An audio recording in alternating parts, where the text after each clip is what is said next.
ठीक है।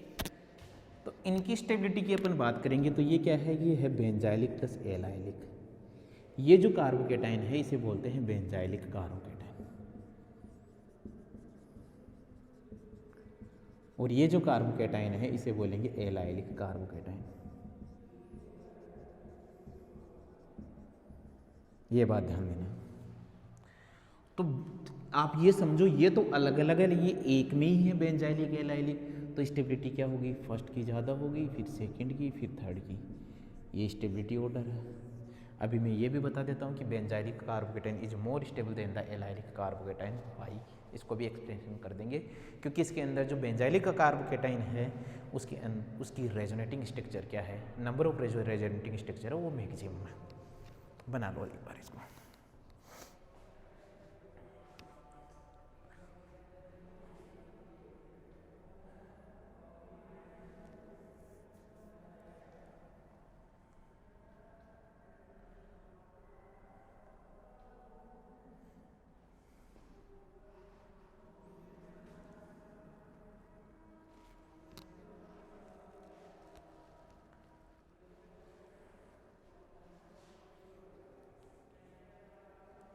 और इसमें एक स्टेटमेंट लिखिए, benzylic carbocation is more stable, benzylic carbocation is more stable than the allylic carbocation, than the allylic carbocation due to the number of resonating structure are maximum, number of resonating structure are maximum in benzylic carbocation as compared to allylic carbocation,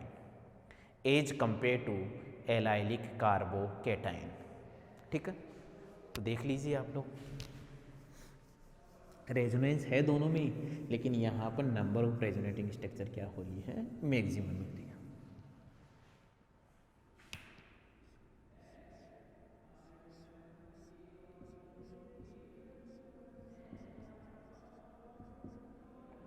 इसमें ये यहाँ गया क्योंकि ये vacant इधर ही तो जाएगा।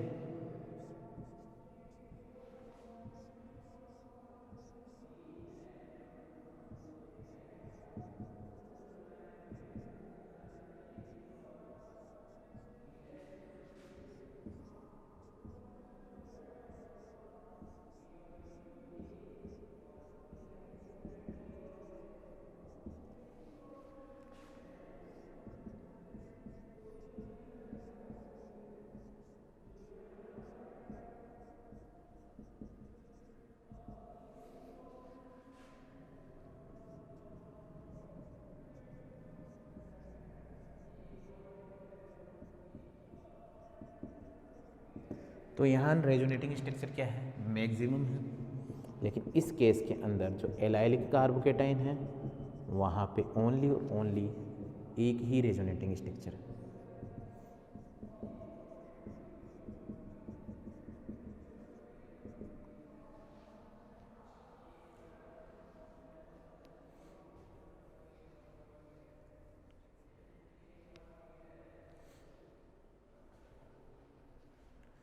बना लीजिए यहाँ तक।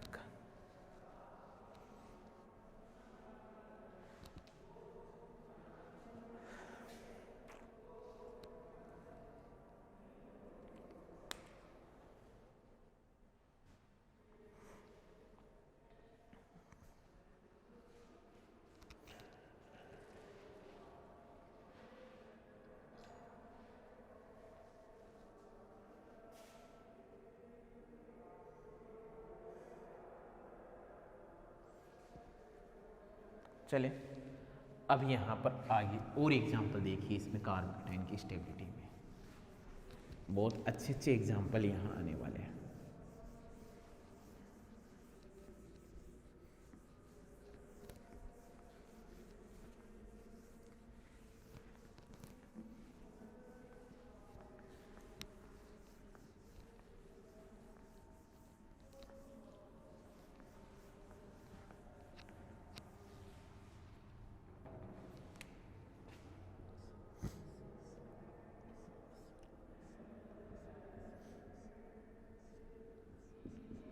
ये है CH2 पॉजिटिव,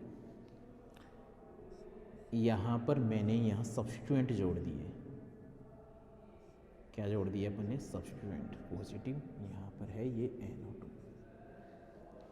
आई बात समझ? सब्स्टिट्यूएंट अपन ने जोड़ दिए यहाँ पर।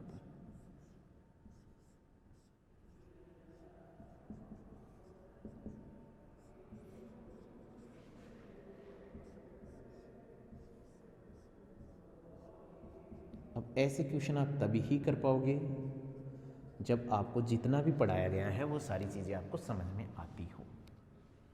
अब मुझे एक बात बताना कि ये जो कार्बोकेटाइन है वो कौन स्टेबल करता है कार्बोकेटाइन को? यहाँ पर है कार्बोकेटाइन, मेंशन है कार्बोकेटाइन। और जो कार्बोकेटाइन है वो किससे स्टेबल होता है ये ध्यान दो।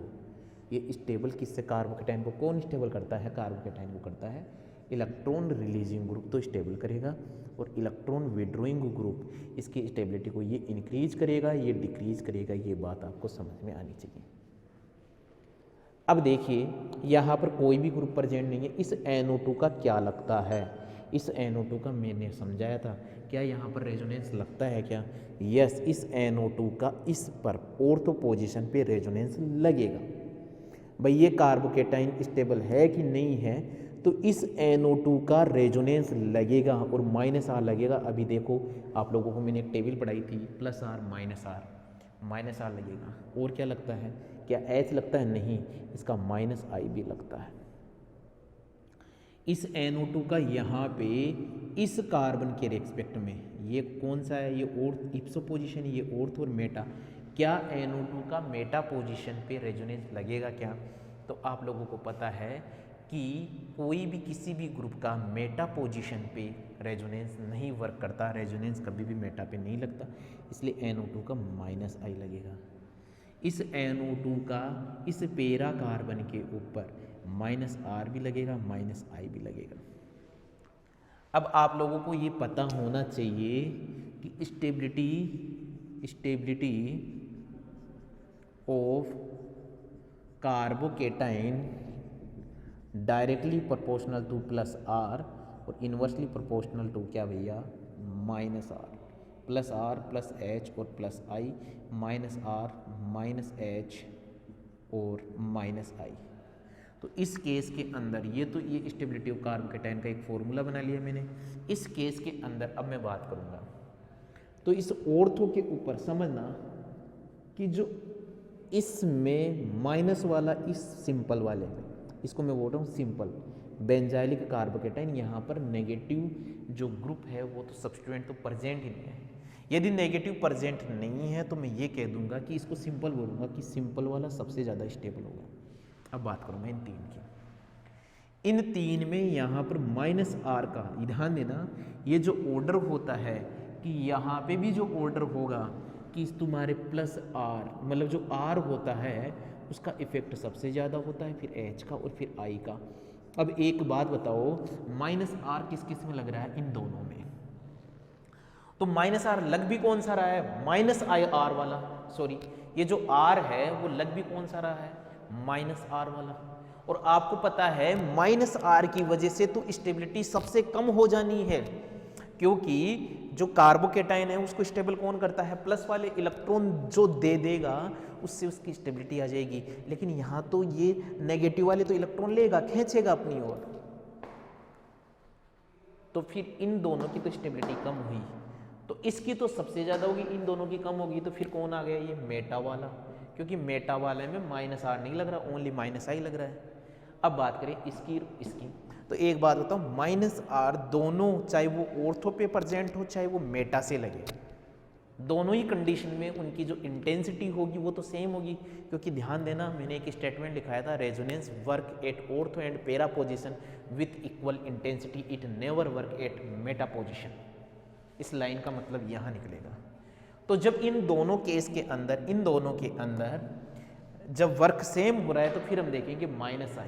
और इसके लिए बोला क्या गया था -I के लिए कि inductive effect work at all position with different intensity, और -I ऑर्थो के ऊपर ज़्यादा लगेगा, पेरा से कम लगेगा। माइनस का मतलब क्या है कि ये क्या करता है? इलेक्ट्रॉनों को अपनी ओर खींचेगा। माइनस वाला जो ग्रुप होता है वो इलेक्ट्रॉनों को अपनी ओर खींचेगा।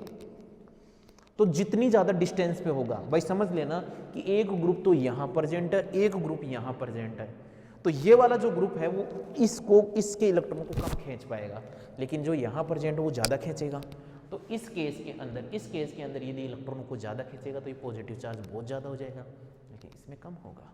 तो इस वजह से फिर कौन हो गया, ऑर्थो वाला और पेरा वाला सब, सॉरी फिर कौन हो गया स्टेबल ज़्यादा, पेरा वाला, और फिर कौन हो गया, ऑर्थो का। ये स्टेबिलिटी का ऑर्डर है। एक बार इसको बना लीजिए, मैं और समझाऊंगा इसको डिटेल में, तभी जाके समझ में आएगी बात।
ठीक है, अब मैं इसको समझा देता हूँ आपको कि क्या है। एक में ही समझाऊंगा, हर किसी में नहीं समझाएंगे।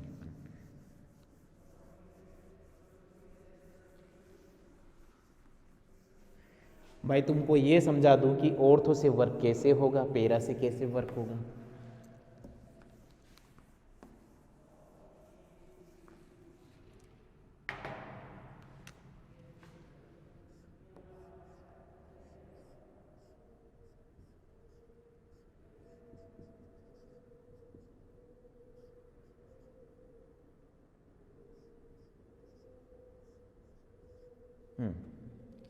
आप मुझे एक बात बताना कि ये वाला जो ग्रुप है ये तो इलेक्ट्रॉनों को अपनी ओर खींचेगा, माइनस आर की वजह से अपनी ओर इलेक्ट्रॉनों को खींचा, तो ये इसके इलेक्ट्रॉन यहाँ जाएंगे, इसके इलेक्ट्रॉन यहाँ आएंगे, इसके इलेक्ट्रॉन यहाँ आएंगे, इसके इलेक्ट्रॉन यहाँ आएंगे। ऐसा होने पर, मैं एक साथ ही बता दिया है सब कुछ मैंने, ऐसा होने पर यहाँ डबल बॉन्ड NO माइनस, यहाँ फिर डबल बॉन्ड यहाँ आएगा और ये CH2 और यहाँ पॉजिटिव और ये पॉजिटिव। देखो दो पॉजिटिव यहाँ, एक पास वाले एडजेसेंट कार्बन पर दो पॉजिटिव आ रहे हैं, अन्याय हो गया है। ऐसा हो जाए ना तो व्यर्थ है इनका, और NO2 ने ऐसा काम कर दिया तो ये तो बहुत ही अनस्टेबल हो जाएगा। एक बात तो ये, पेरा वाला केस भी देख लेते हैं।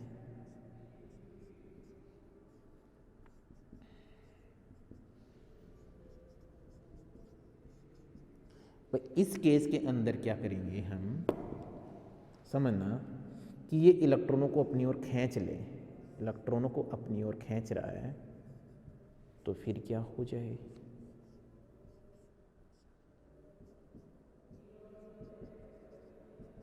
यहाँ पॉजिटिव आ रहा है, तो यहाँ पे भी आप देखिए, यहाँ पे भी पॉजिटिव, यहाँ पे भी पॉजिटिव, तो इन दोनों के केस में ये रेजोनेंस तो दोनों में सेम हो रहा है, और पॉजिटिव एडजेसेंट कार्बन पे आ रहा है तो अनस्टेबिलिटी बढ़ रही है। तो माइनस आर की वजह से तो अनस्टेबिलिटी हो रही है। अब देखिए कि इसका इंडक्टिव इफेक्ट लगता है, इंडक्टिव इफेक्ट लगेगा तो वाया ये इंडक्टिव इफेक्ट लगेगा, तो ये तो क्या है, कम डिस्टेंस पे लगेगा, तो ये इलेक्ट्रॉनों को ऐसे खींचेगा। आई बात समझ में, इलेक्ट्रॉनों को खींच रहा है, इससे ये कम खींच पा रहा है और इससे ये यही खींचेगा। इस केस में क्या होगा कि यहाँ इंडक्टिव इफेक्ट लगेगा, तो मान लीजिए इंडक्टिव इफेक्ट ऐसे लगते लगते, समझना ये लगते लगते देखो कितना सा हो गया। आई बात समझ, यहाँ पे तो बिल्कुल ही कम होता जा रहा है, फिर ये कि इलेक्ट्रॉनों को बहुत ज़्यादा दूर से खींच रहा है। तो ये पॉजिटिव चार्ज इसके केस में तो क्या कम रहेगा, लेकिन इसके केस में ज़्यादा रहेगा। तो ये भी बना लीजिए जिससे आपको ये पता रहे कि ये वर्क कैसे होता है। लेकिन NO2 जब पेरा पे होता है तब ये पॉजिटिव ऐसा नहीं हो पाएगा। आई बात समझ में? मतलब पॉजिटिव इसके ऊपर नहीं आ पाएगा पेरा पोजीशन में। देख लो ना कैसे।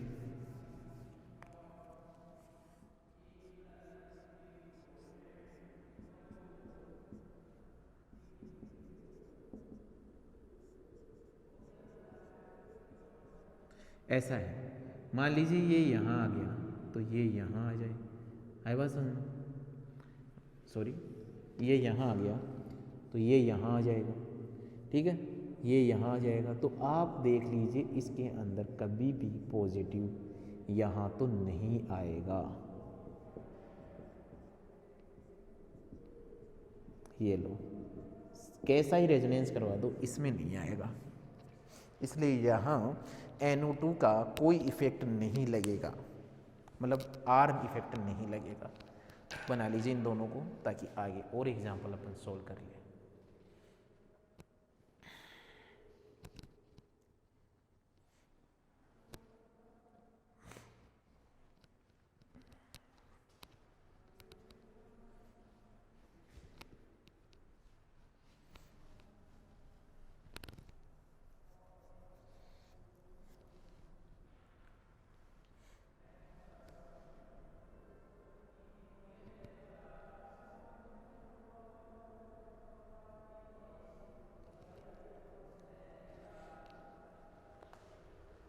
चलिए अपन आगे और एग्जाम्पल लेते हैं।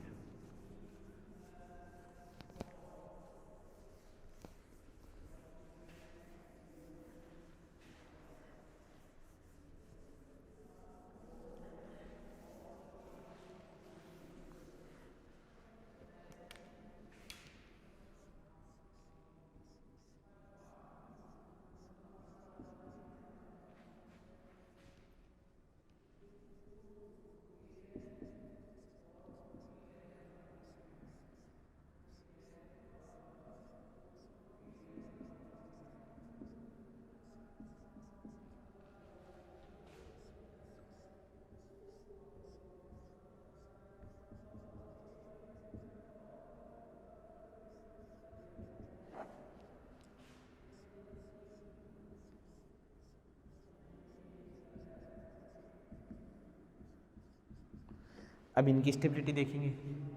इस OH का क्या क्या इफेक्ट लगता है ये आपको पता होना चाहिए। इसका +R लगता है और -I लगता है। मेटा पे यदि ये प्रेजेंट है तो इसका -I लगेगा और यहाँ पर लगेगा +R और -I। अब मुझे एक बात बताओ, कार्बोकेटाइन की stability directly proportional to +R+H और +I। तो प्लस किस किस के अंदर लग रहा है? इनके अंदर प्लस लग रहा है, ध्यान देना। +R डोमिनेंट होता है -I के ऊपर, इन दो में +R लग रहा है तो ये दोनों ज़्यादा स्टेबल होंगे। अब मैं ये कहूँ कि +R तो दोनों में सेम लगेगा, सेम पावर से लगेगा, सेम इंटेंसिटी होगी, तो -I चेक कीजिए सबसे ज़्यादा कहाँ लग रहा है। -I सबसे ज़्यादा इसमें लग रहा है, ऑर्थो वाले में। तो जहाँ -I ज़्यादा लगेगा वो कम स्टेबल होगा, तो पेरा सबसे ज़्यादा स्टेबल होगा, फिर ऑर्थो। अब इन दोनों केस की बात करता हूँ, यहाँ माइनस वाला लग रहा है और यहाँ कुछ भी नहीं लग रहा है, तो कुछ वाला सिंपल ज़्यादा स्टेबल होगा, फिर मेटा होगा। ये भी बना लीजिए एक एक चीज़ को, कॉन्सेप्ट को समझते चलिए। खूब सारे एग्जाम्पल करवा दूंगा, तब तक तो समझ में आ जाना चाहिए फिर आपको।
बना लिया होगा।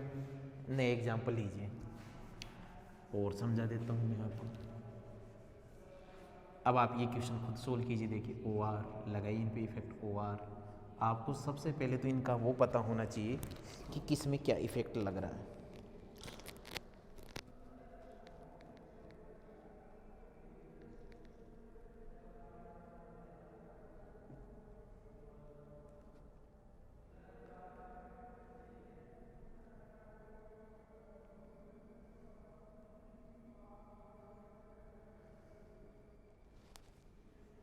ठीक है, तो यहाँ पे भी समझिए इसका क्या लगता है। इसका लगता है प्लस आर माइनस आई। इसका क्या लगता है माइनस आई।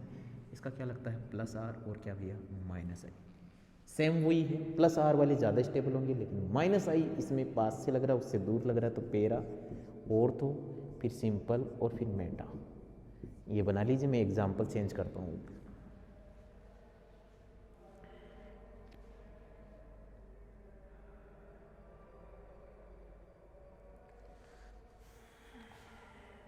बना लिया होगा। नया एग्जाम्पल देखिए।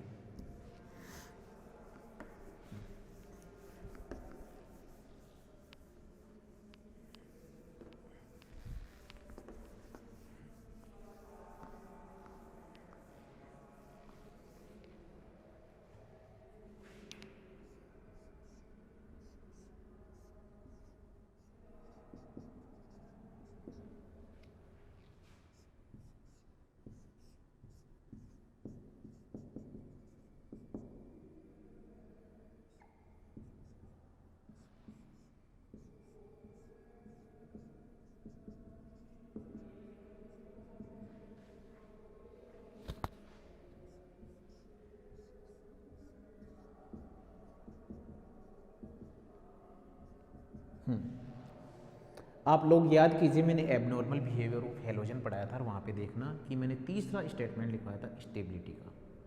तो वहाँ पे स्टेबिलिटी में हम चेक कर रहे थे माइनस आर डोमिनेंट होता था, ये प्लस आर डोमिनेंट होता था माइनस आई के ऊपर। तो यहाँ पर जो इफेक्ट लगता है ये किसका लगता है प्लस आर का, और ये माइनस आई।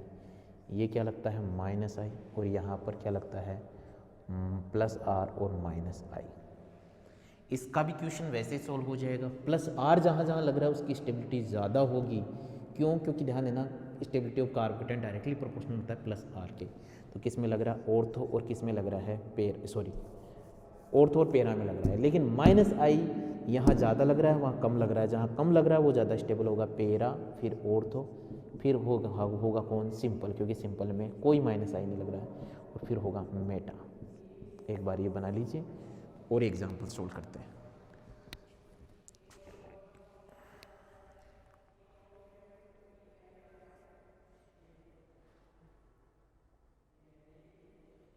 बना लीजिए, थोड़ा सा एनवायरनमेंट चेंज करते हैं।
चलिए अपन आगे नेक्स्ट देखिए।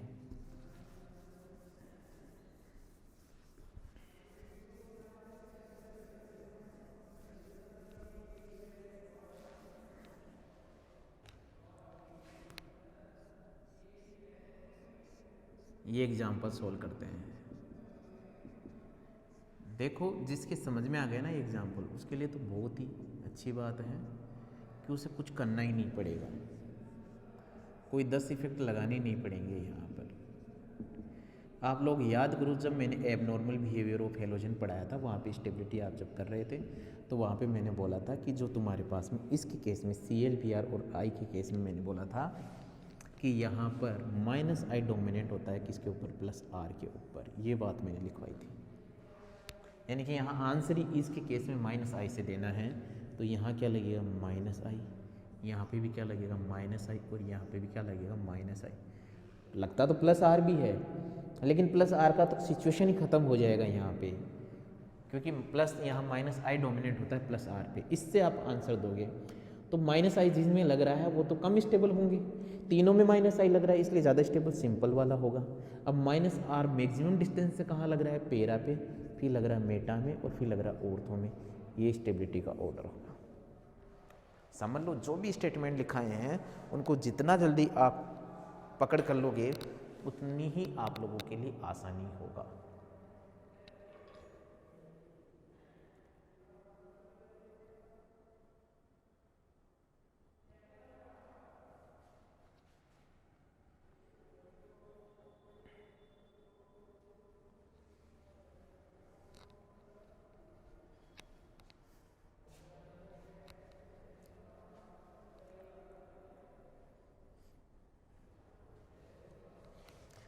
ठीक है,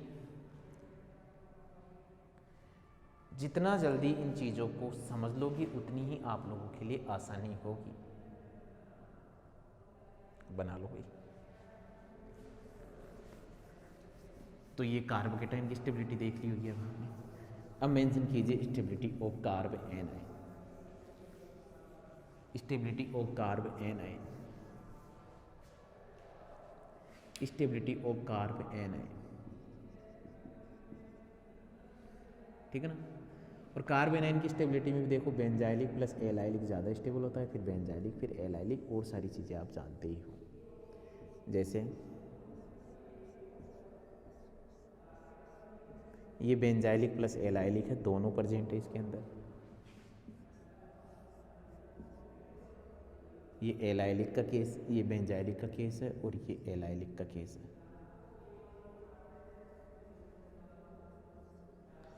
तो ये बेंजाइलिक का केस है, ये एलाइलिक का केस है, तो यहाँ फर्स्ट ज़्यादा स्टेबल है, फिर सेकंड है, फिर थर्ड है। ये तीसरी बार मैं समझा रहा हूँ, तो अब तो आपके समझ में आ जानी चाहिए ये बात।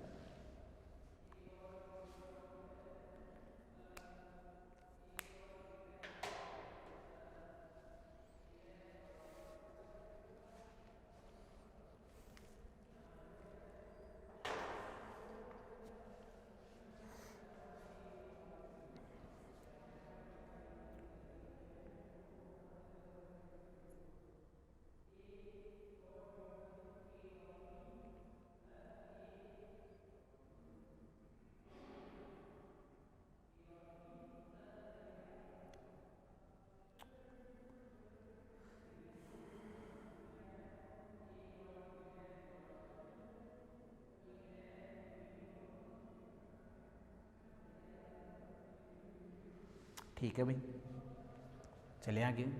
अब देखिए और केस। अब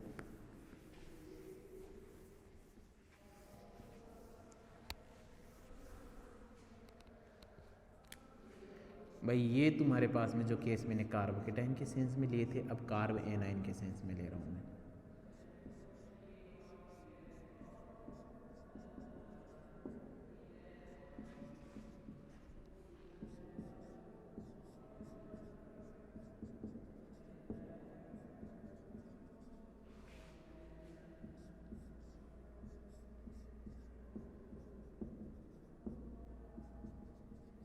और आपको पता है कि यहाँ पर एक ये कॉन्सेप्ट ज़रूर बना लेना कि स्टेबिलिटी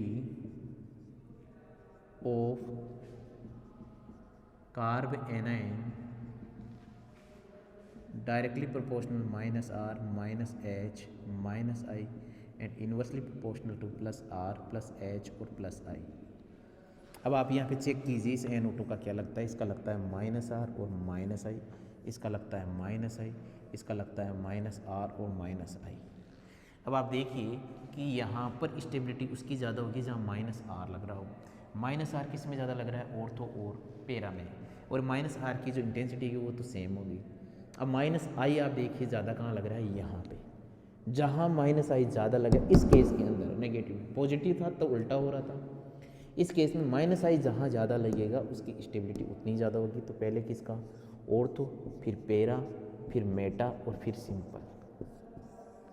ये लीजिए फंडा आपको ऊपर मैंने समझाई दिया है।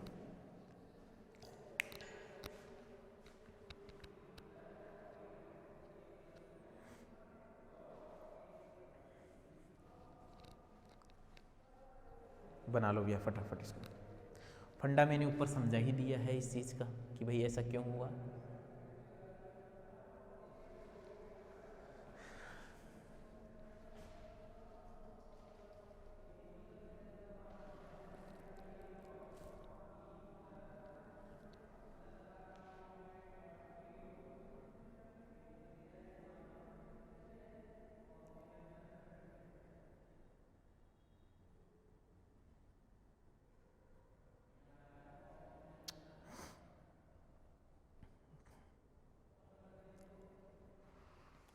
नया क्वेश्चन ले अपन,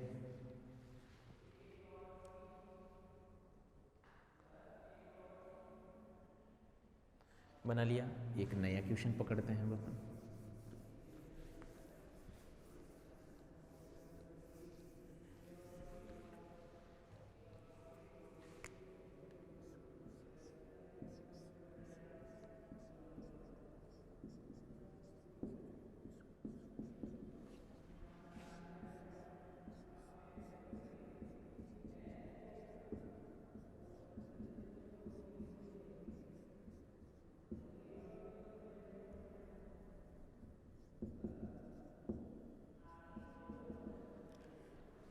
इसका क्या लगता है, इसका लगता है प्लस आर और माइनस आई, इसका लगता है माइनस आई, और इसका लगता है प्लस आर और माइनस आई।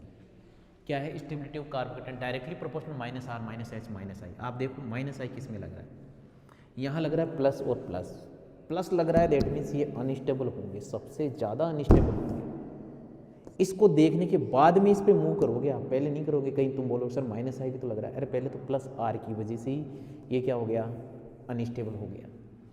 लेकिन इसके अंदर माइनस आई लग रहा है, तो सबसे पहले ज़्यादा जो स्टेबल होगा मेटा होगा, फिर सिंपल होगा। अब इन दोनों केस की बात कर लीजिए, प्लस आर के दोनों की इंटेंसिटी सेम है, तो माइनस आई ज़्यादा किसके अंदर लग रहा है, माइनस आई, यहाँ पे माइनस आई ज़्यादा लग रहा है। इस वजह से ये ऑर्थो, फिर क्या होगा पैरा, क्योंकि पैरा में डिस्टेंस ज़्यादा होने की वजह से ये नेगेटिव चार्ज को अपनी ओर कम खींच पाएगा, इसलिए ज़्यादा स्टेबल ऑर्थो होगा, पैरा कम स्टेबल होगा। बना लीजिए इसको।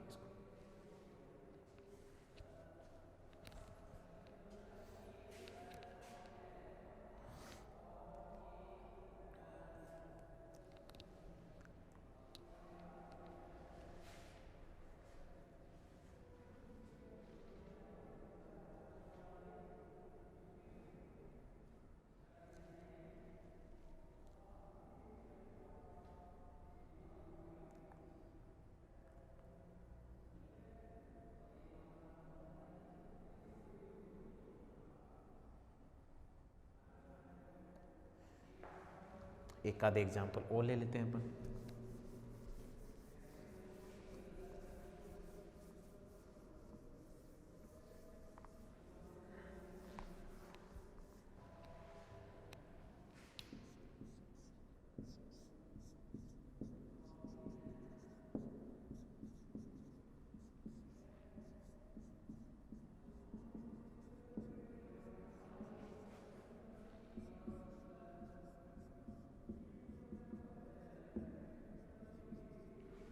इसका क्या लगेगा, वही प्लस आर और माइनस आई, इसका भी क्या लगेगा माइनस आई, इसका क्या लगेगा प्लस आर और माइनस आई। इस केस में भी आप क्या देखोगे, यहाँ पे जब क्वेश्चन सोल्व करोगे तो माइनस आई किस में लग रहा है, मेटा में, फिर सिंपल में कुछ नहीं लग रहा। इन दोनों में प्लस आर की वजह से अनस्टेबल हो जाएंगे, लेकिन अब प्लस माइनस आई ज़्यादा किस में लग रहा है, ऑर्थो में, और फिर किस में, पैरा में। ये भी बना लीजिए आप लोग।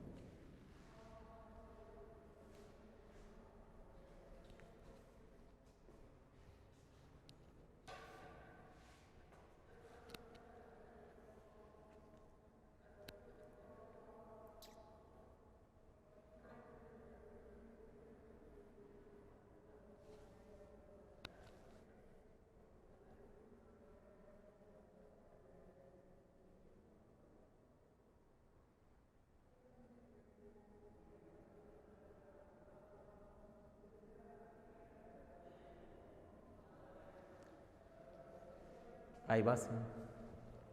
और देखिए मिसेलेनियस टाइप क्वेश्चन देखिए,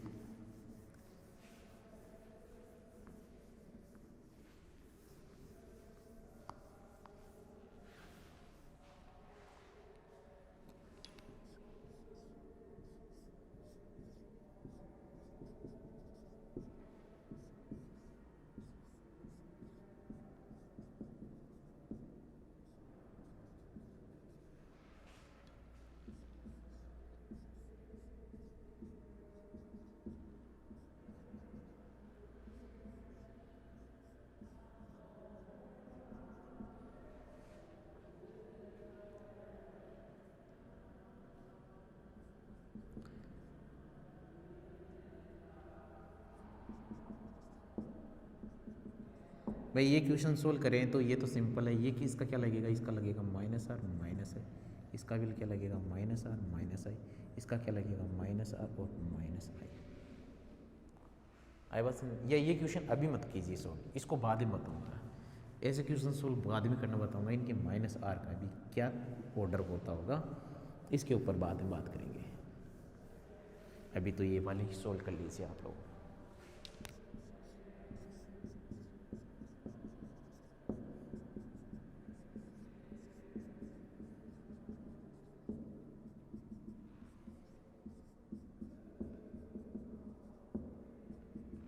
इसका क्या लगता है, इसका लगेगा प्लस आर माइनस आई, इसका क्या लगेगा माइनस आई, इसका लगेगा प्लस आर और माइनस आई।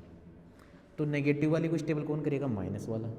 तो यहाँ पर क्या लग रहा है माइनस आई लगता है, तो मेटा सबसे ज़्यादा स्टेबल। यहाँ प्लस आर की वजह से दोनों अनस्टेबल होंगे, फिर सिंपल। अब माइनस आई ज़्यादा किसके ऊपर लग रहा है, ऑर्थो पे और फिर पेरा पे। तो ये लो भैया इसके साथ में हो गया स्टेबिलिटी, और कार्ब एनाइन भी क्या हो गया, कंप्लीट हो गया। कर लीजिए यहाँ तक का स्टेबिलिटी ऑफ कार्ब एनाइन हमारे पास में कंप्लीट है।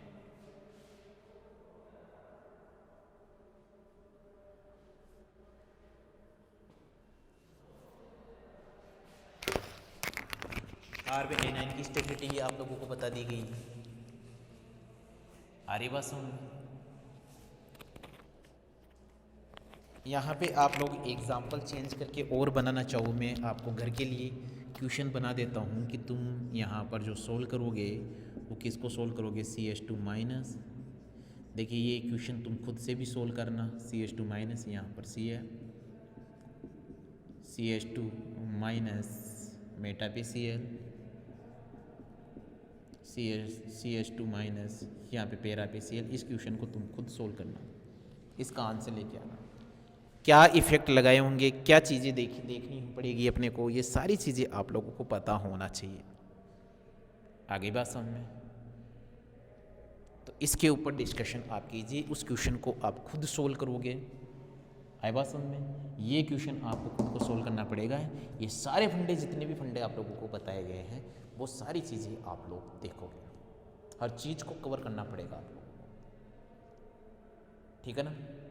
और जितने भी क्वेश्चन हैं उनको एक बार खुद वापस और सोल्व कीजिए। भाई हमने सोल्व तो कर लिया है, इनको खुद आप एक बार वापस सोल्व करना, पीछे जाके हर चीज़ को देखना कि ये कौन से कॉन्सेप्ट से क्वेश्चन सोल्व हुआ है, हर चीज़ का कॉन्सेप्ट देखना, ठीक है ना।